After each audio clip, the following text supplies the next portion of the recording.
주 내 안에 오셔서 주 향한 나의 기도 들으소서. 주님 한 분만 구합니다. 지금 오셔서 나를 만지소서. 임하소서 임하소서. 주 향해 비워진 갈급한 이 맘에 내 영 주의 음성 듣기 원해. 주님의 뜻 내게 알리소서. 아멘. 주님만이 내 아픔 아시며 주님만이 내 맘 어루만지네. 어느 누구도 나를 향하신 주님의 사랑을 끊을 수 없네.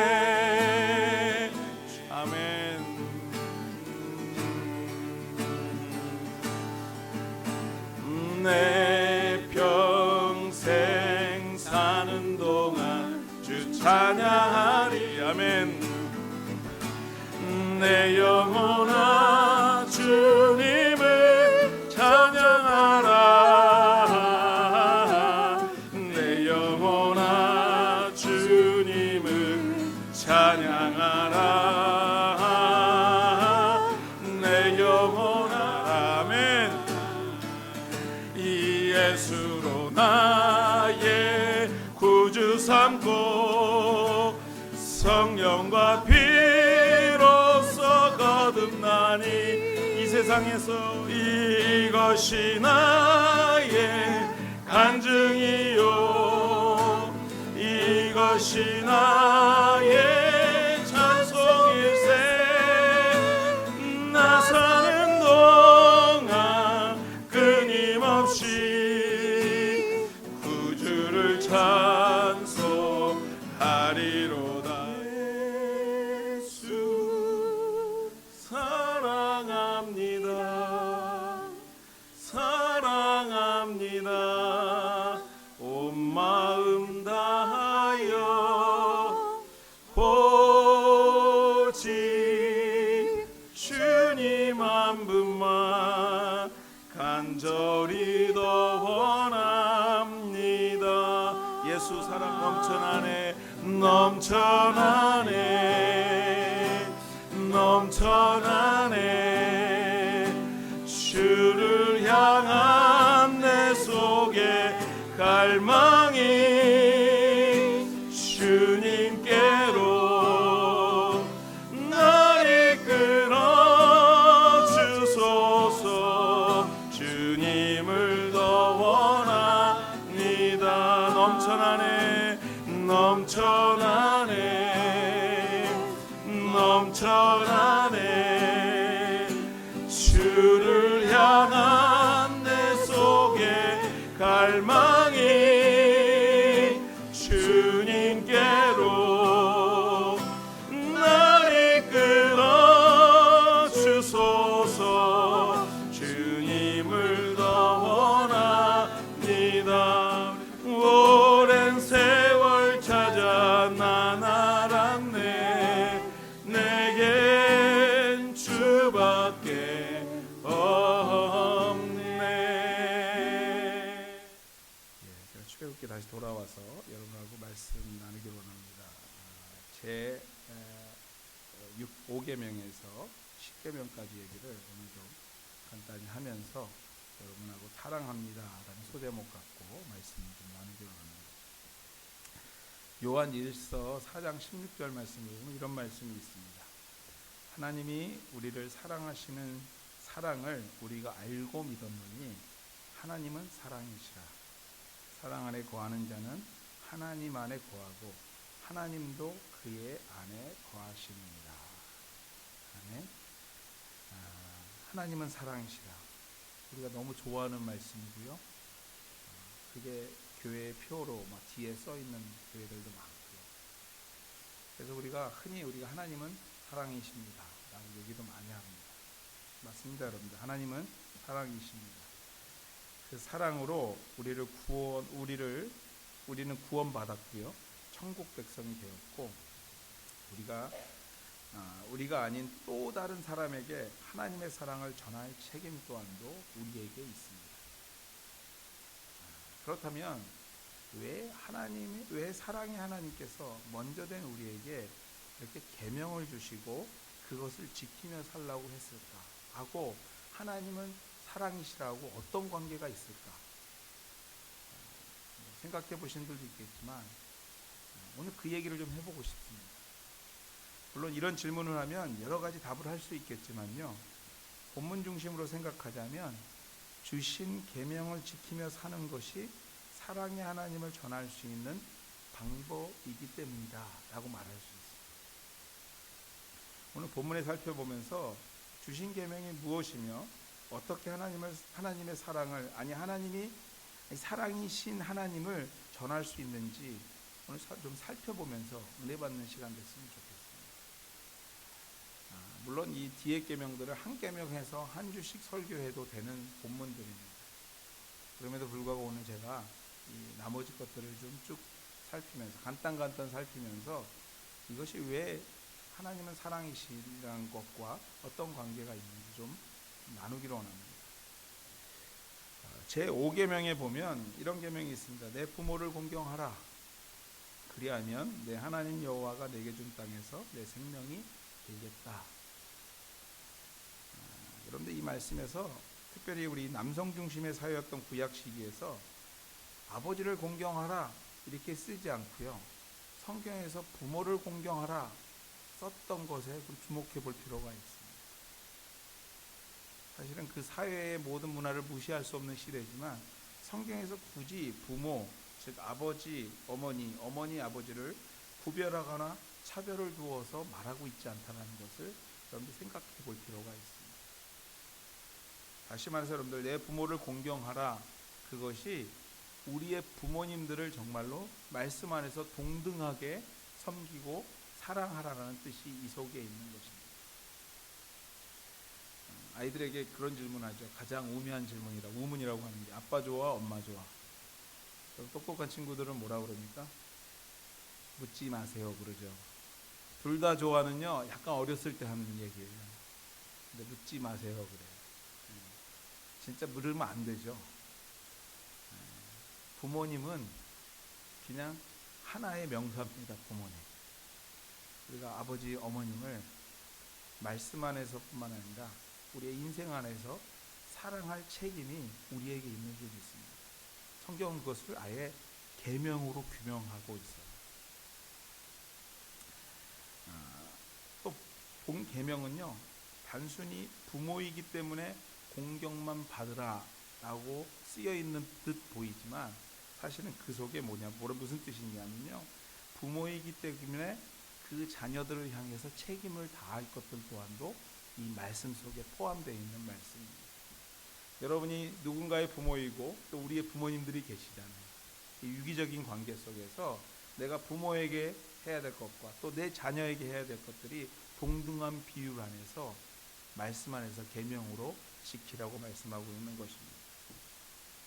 근데 여기서 좀 재밌는 것이 하나 발견이 됩니다. 그럼 한번 제가 질문할게 한번 속으로 대답해 보십시오. 부모에게 공경하는데 왜 생명이 길어지죠? 여기 보면요, 내 부모를 공경하라. 그리하면 내 하나님께서 내게 준 땅에서 내 생명이 길어진대요. 우리말로 하면 장수한대요. 하나님께서 주신 복이에요, 여러분들. 장수의 복은 특별한 복입니다. 왜 장수의 복을 주실까요? 부모를 공경을 잘하면 오래 산대요. 이런 거는 그냥 읽다 보니까 복이구나 하고 넘어가셨을지 모르지만 사실은 이 속에 아주 큰 뜻이 하나 있습니다. 뭐냐면 아담과 하와는 하나님께서 직접 창조하셨습니다. 근데 아담과 하와 이후에 생명의 창조는 누가 해요? 부모들이 합니다. 그 의미는 뭐냐면요, 하나님께서 당신의 자격을 부모에게 주신 거예요. 그렇기 때문에 그 하나님과 이 창조에 대해서는 하나님과 부모가 동등되게 보여지게 되는 겁니다. 그래서 부모에게 잘하는 것이 곧 하나님께 잘하는 것이 됩니다. 그래서 주님께서 뭐라고 그래요? 부모에게 잘하면 부모가 너희에게 생명을 준 것을 그 생명의 보상으로 뭐예요? 그 생명을 길게 하겠다고 복을 주시는 거예요. 여러분들, 부모님께 잘하는 게 밑져야 본전이 아닙니다, 여러분. 저도 이 얘기하면서 참 가책이 많은 사람 중에 하나지만, 여기 이미 연세가 되셔서 섬길 부모가 없으신 분도 계실 수 있고, 또 있는 분도 계시고, 아직 젊어서 또 섬겨야 될 부모님들이 많은 것도 있게 되겠지만, 여러분들 기억하십시오. 여러분이 부모를 섬기는 것이 곧 여러분이 이 땅에서 복받고 사는 길인 것을 기억하셔야 됩니다. 사랑하는 여러분들, 한우가족 여러분들, 건강하게 장수하시기를 원한다면 육신의 부모에게 잘하십시오. 들어야 될 자녀들이 없나요, 여기요? 여러분들, 없어도 그 자녀들이 또 다른 자녀들은 격려해서 우리가 이 땅에 하나님께서 주시는 그 부모를 섬기는 그 복을 누리고 사는 우리가 됐으면 좋겠습니다. 여러분들, 6계명에서 10계명까지 말씀은 참 특이한 게 뭐냐면요, 1계명에서 오늘 6계명까지의 말씀은 지키라 계명이었다면, 지키면 너희에게 이런 복을 준다라는 계명이었다면, 6계명에서 마지막 계명까지는요, 말라라는 계명이에요. 하지 말라. 하지 말라. 부모와 우리와의 관계를 오늘 6계명에서 말하고, 또 앞에서 하나님과의 관계를 우리하고 말하고 있다면, 오늘 6계명에서 10계명까지 말씀은요, 우리가 세상 사는 방법, 이웃을 만나는 방법에 대해서 오늘 성경은 우리에게 계명으로 전달하고 있습니다. 간단하게 좀 살펴보면 그렇죠.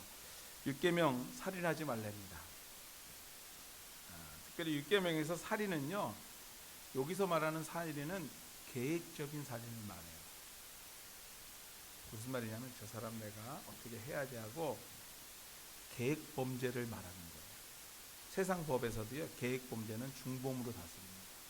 우발적인 사고냐, 이 사람이 며칠 전부터 계획했냐가 굉장히 달라져요. 법의 그 중대함이. 오늘 성경에서도 살인하지 말라의 살인은요, 계획 범죄를 얘기합니다. 그래서 구약시대 때 부지 중에 실수로 누군가를 이런 예를 들더라고요. 도끼로 나무를 베다가 도끼자루가 날아가서 빠져가지고 도끼에 맞아 죽는 사고들이 많았나 봐요. 그런 사고로 죽은 사람들은, 살인을 범한 사람들은 도피성이라는 성을 만들어서 일단은 글로 도피를 시켰어요. 보복을 당할까 봐. 그래서 다시 재판을 열어서 그 중범죄를 따지는 일들을 했습니다. 다시 말해서 여기서 말하는 살인하지 말라는 계획적으로 나쁜 짓을 하지 말라라고 얘기합니다. 제7계명, 간음하지 말랍니다. 하나님께서 주신 이 성, 아름답고 신성한 것인 것을 잊지 말라라는 것이죠. 거룩한 것을 거룩한 방법으로 사용하지 않고요, 개인의 욕심과 탐욕으로 사용할 때 가정과 사회가 문란해지는 것, 그것을 막기 위해서 오늘 성경은 우리에게 뭐라고 그럽니까? 간음하지 말라. 주님께서 주신 법률 안에서, 가정 안에서 우리에게 허락한 성을 누리라는 것이에요. 8계명입니다. 8계명, 도둑질하지 말랍니다. 그런데 도둑질하지 말라, 이 말은 누군가의 것을 훔치지 말라는 의미도 있지만, 그거보다 더 큰 의미는 뭐냐면요, 그만큼의 대가를 치르지 않고 얻으려는 마음의 행동들을 금하는 것이에요. 뭔가를 할 때에 내가 정말 열심히 수고하여서 얻어지는 물질이 정상이지, 그런 수고 없이 얻으려는 그 마음, 그것이 잘못된 마음이다 라고 정의하고 있는 것입니다. 우리가 믿는 하나님은요, 창조로부터 지금까지 일하고 계신다라는 사실을 여러분들 기억하셔야 돼요. 하나님이 놀고 계시는 것 같지만 오늘도 여러분들을 어떻게 해요? 눈동자와 같이 지키시고 계시는 분이 우리 하나님이시고, 창조서부터 지금까지 여러분의 계획들을 끊임없이 이끌어 가시는 분이 우리 주님이세요. 일하시는 주님이 우리 보고 뭐라고 그래요? 일하라고 얘기를 도적질하지 말라 속에 포함하고 있는 거예요. 일한 만큼 얻으라는 것이죠. 9계명입니다. 내 이웃에 대하여 거짓 증거하지 말랍니다. 거짓 증거, 말 그대로 이거는요, 우리가 이렇게 이해하시는 분들 계세요. 막 복음을 전할 때 거짓말로 하지 말라, 뭐 이렇게 이해하시는 분들 계시는데, 그것보다는 여기 거짓 증거는요, 법적인 용어입니다. 무슨 용어냐면요, 재판에 섰을 때 증언하는 자로 쓰게 되는데, 그 증언할 때 거짓말하지 말라는 거예요. 왜 그랬냐면 예전에 이 구약 시대 때요, 이 법정이 쓰게 되면 증인들이 두세 사람의 증인들을 세워서 그것을 증명합니다. 근데 어떤 일이 생겼냐면요, 두세 사람이 입을 맞추는 거예요. 그래서 한 사람을 아예 몰아넣는 거죠. 그 대표적인 예가 뭡니까? 예수님이에요. 예수님 십자가 못 박혀 죽으실 때 죄 없다 했어요. 근데 어떻게 해요? 집단 지성이 말을 맞춰서 몰아넣은 거죠. 그러한 일을 하지 말라는 것입니다. 그것과 함께 한 걸음 더 나아가서 뭐냐면요, 거짓 증거뿐만 아니라 진실을 알고 있을 때 그것에 입 다물지 말라는 의미도 있습니다. 진실을 알고 있는데 꾹 입 다물고 말하지 않음을 통해서 주변의 모든 사람들이 거짓된 사람으로 변해버리는 일들이 있잖아요. 그런 일에 성도들은 휘말리지 말라고 말하는 것입니다. 마지막으로 10계명입니다. 내 이웃의 집을 탐내지 말라. 내 이웃의 아내나 그의 남종이나 그의 여종이나 그의 소나 그의 낙이나 무릇 내 이웃의 소유를 탐내지 말라고 합니다. 이 계명에서 가장 중요한 것은요, 히브리어의 이 하마드라는 단어인데요, 낱말의 뜻인데, 이 낱말의 뜻은요, 탐하다라는 뜻이에요. 이 하마드, 탐하다 또는 갈망하다. 즉 여러분들, 우리의 내면의 상태를 말하고 있는 것이 10계명이에요. 뭡니까? 내 이웃의 집을 탐내지 말라. 탐내는 것을 어떻게 할 수 있어요, 여러분들? 갖고 싶은데 막 이렇게 얘기하면 이미 수준 낮은 사람이 어떻게 속에서 막 불릴 듯이 일어나죠. 막 말은 안 하는데 저 아들 너무 잘 돼, 우리 아들은 뭐야, 막 이러면서 막, 그죠? 저 비즈니스는 저렇게 잘 되는데 우리는 뭐야, 막 이러면서 속에서 막 탐심이, 시기가, 욕심이 드러나는 것을 말하는 거예요. 저 아내가, 저 남편이, 저 자녀가, 저 비즈니스가.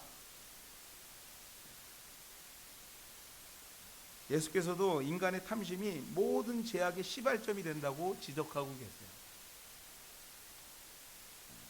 그렇기 때문에 탐심을 경계하면서 사람의 생명이 그 소유의 넉넉한 데서 있지 않음을 성경은 우리에게 말하고 있어요. 이게 무슨 말이에요, 여러분들?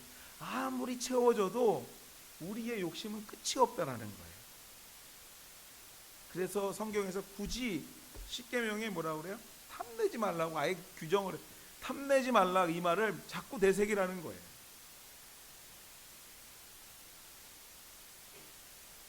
글쎄요, 저도 탐냄이 있는 것 같아요. 있죠. 있는 게 같은 게 아니라. 여러분들 마음속에 그러한 탐냄들이 그리스도의 이름으로 자꾸 삭혀지기를 주의 이름으로 축원해 드립니다. 없으라 할 수는 없어요. 성경에도 얘기한 것처럼 있으니까 이 얘기를 하죠. 우리의 본성인 것 같아요. 제가 위의 계명들을 어떻게 보면 그냥 쑥 훑으면서 왔어요. 근데 여러분들, 이 훑은다는 말이 맞는 게 뭐냐면요, 그냥 봐도 무슨 뜻인지 아는 계명들이에요. 그죠? 여러분들, 부모를 공경해야 되고, 살인하지 말아야 되고, 간음하지 말아야 되고, 도둑질하지 말아야 되고, 내 이웃에 대해서 증언할 때 진실을 말하고, 그리고 내 이웃의 것들에 탐을 내지 말아야 된다. 여러분들, 이게 경전이라고 생각하면요, 이것처럼 쉬운 경전이 어디 있어요? 너무 단순하지 않아요? 그럼 제가 물어볼게요. 십계명 여러분들 다 지키고 사십니까? 겸손해서 아니요. 그런데요, 생각해보면 대부분 다 지켜요. 10가지는요. 뭐 가끔가다 실수하는 일이 있어도 생각해보면 90% 이상 지키고 살아요. 근데 왜 주님께서 어떻게 보면 이렇게 쉬운 걸 왜 우리에게 주셨지? 여러분들 세상 여느 종교들 보면요, 경전을 읽는데 이게 무슨 말인지 모르는 말들이 수두룩해요. 제가 한번 그 비교 종교학을 공부한 적이 있어요. 학교 다닐 때. 불교 경전에 대해서 공부를 하는데요, 도통 모르겠더라고요. 저는. 그것도 다 한문이고, 창피한 얘기지만 저희 세대는 한문을 공부 안 했어요. 그렇다고 모른다고 핑계는 되지 않지만, 그런데 막 경전을 보는데 너무 어려워요. 근데 그 불교에 깊이 빠진 분들이 성경을 보면요, 너무 쉽거든요. 특별히 십계명이라고 막 앞뒤책에 막 돼 있는데 이거 읽어보면요, 이계명 이 정도야 뭐 예수 믿고 살면서 뭐 못 지키겠어? 하는 정도예요. 근데 왜 굳이 성경의 이 지면을 할애해서 우리에게 전하고 있는가? 그리고 우리가 그 10가지 계명을 가지고 오늘도 깊이 생각하며 지키고 살려고 노력하는가? 그 이유가 하나님이 사랑이라는 것과 연관이 있어요. 제가 이렇게 질문해 보겠습니다. 여러분들, 하나님이 사랑이라는 걸 세상 사람들에게 어떻게 전하시겠어요? 성경이 말하는데 출애굽기에 이렇게 듣지 않아요, 여러분들. 마태복음에 예수님이 너를 위해 십자가에 그 사람이 누군데 이렇게 얘기하죠. 듣지 않아요. 그럼 세상이 여러분들의 하나님이 사랑이라는 것을 듣게 하는 방법이 뭘까요? 세상이 말하고 있는 이 단순한 이 상식적인 이 법을 지키고 살아가는 과정 중에서 세상 사람들이 하나님이 사랑인가를, 하나님이 누군가를 알게 되는데 나로부터 알게 된다는 거예요. 이해 가십니까? 무슨 말인지요? 여러분들이 거짓말하는데 하나님이 사랑이라고 믿겠어요? 여러분들이요, 계획적으로 누군가를 해코지하려고 날마다 계획하고 있는데 가서 하나님은 사랑이십니다 하면 믿겠어요? 남의 것을 날마다 탐내는 것이 내 속에서 보이는데 그 입술로 하나님을 사랑합니다 하면 믿겠냐는 거예요. 그 사이에 한국 사회가 사실은 정말로 어지럽습니다. 제가 이건 농담입니다. 캐나다에서 사는 게 참 감사해요. 그런 면에서. 근데 여러분들, 그 중에서 정말 안타까운 게 뭐냐면요, 강단에서 수시로 거짓이 뿌려진다는 거예요. 아니, 거짓이 아니라 상식 이하의 얘기를 한다는 거예요. 여러분들, 오늘 십계명은요 되게 상식적인 거예요. 지난번에도 제가 수요일날 여러분들에게 설명했던 것 같은데요, 십계명은 도로에 노란 두 줄과 같은 거예요. 넘어서면 사회에서도 죽어요. 여러분, 살인하면 어떻게 돼요? 사회에서도요? 들어가야 돼요, 여러분들. 이렇게 단순한 얘기를 성경에서 하는 얘기는 뭐냐면요, 성도들의 삶이 극히 상식적이어야 된다는 거예요. 누가 봐도 이해가 되어야 된다는 거예요. 여러분의 삶이요. 여러분의 말이 누가 봐도 이해가 돼야 된다는 거예요. 믿음 생활과 비교했을 때 말 같지도 않은 행동하면서 하나님은 사랑이십니다. 하나님이 말 같지 않아지는 거죠. 제가 무슨 얘기하는지 이해 가시죠? 이 거룩한 강단에서 여러분들 정말 주의 말씀이 선포되어야 되는데 정말 상식 이하의 얘기들이 선포되는 그러한 모습들이 오늘날 한국 사회인 것 같아요. 여러분들, 강단뿐만이 아니라 여러분의 삶 가운데서도 이 십계명, 이러한 상식적인 수준의 삶이 하나님이 사랑이십나의 힘이 되는 삶이 될 수 있다는 것을 기억하시는 저와 여러분 다 되시기를 주의 이름으로 축원해 드립니다.